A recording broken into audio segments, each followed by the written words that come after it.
फितना अल ख्वारिज के मुकम्मल खात्मे का वक्त आ गया। नेशनल एक्शन प्लान पर अमल दरामद से मुताल्लिक एपेक्स कमेटी के इजलास में दहशतगर्दों के खिलाफ भरपूर कार्रवाइयाँ जारी रखने पर इत्तफाक।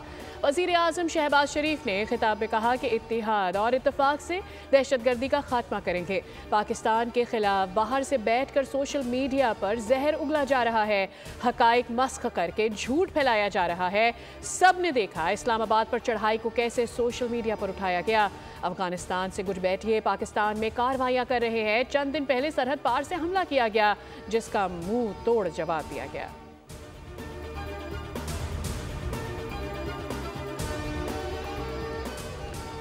सियासी जमातों के दरमियान मुज़ाकरात जमहूरी अमल का इंतहाई अहम जुज़्व है। अफ़ाम तफ़हीम से गुरेज और मुज़ाकरात से इनकार गैर जमहूरी रवैया है। मौलाना फजल रहमान की हुकूमती मुज़ाकराती कमेटी के तर्जुमान सेनेटर इरफान सिद्दीकी से मुलाकात में गुफ्तगू। कहा पाकिस्तान को हर एतबार से इस्तेहकाम और बाहिमी इत्तिहाद की ज़रूरत है। सेनेटर इरफान सिद्दीकी ने मौलाना फजल रहमान को मुज़ाकराती अमल की पेशरफ से आगाह किया। इरफान सिद्दीकी ने दीनी मदारिस की रजिस्ट्रेशन के मामले को खुश असलूबी से सुलझाने के लिए मौलाना फजल रहमान की कोशिशों को सराहा।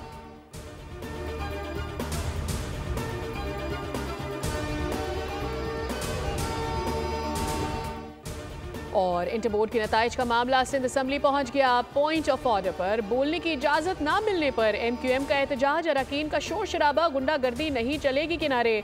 ऑपोजिशन लीडर अली खुर्शीदी बोले अवामी मसाइल पर बात नहीं करने देंगे तो ऐसा ही एहतजाज होगा। एजाजुल हक ने कहा जो बच्चे मैट्रिक में A1 में पास हुए उनके इंटर के नताइज बुरे आए हैं। इम्तिहानी नताइज में गड़बड़ की गई है। कराची के बच्चों को पीछे धकेला जा रहा है। स्पीकर सिंध असम्बली ने कहा एजाज साहब आप बैठ जाएं, आपका पॉइंट आ गया है।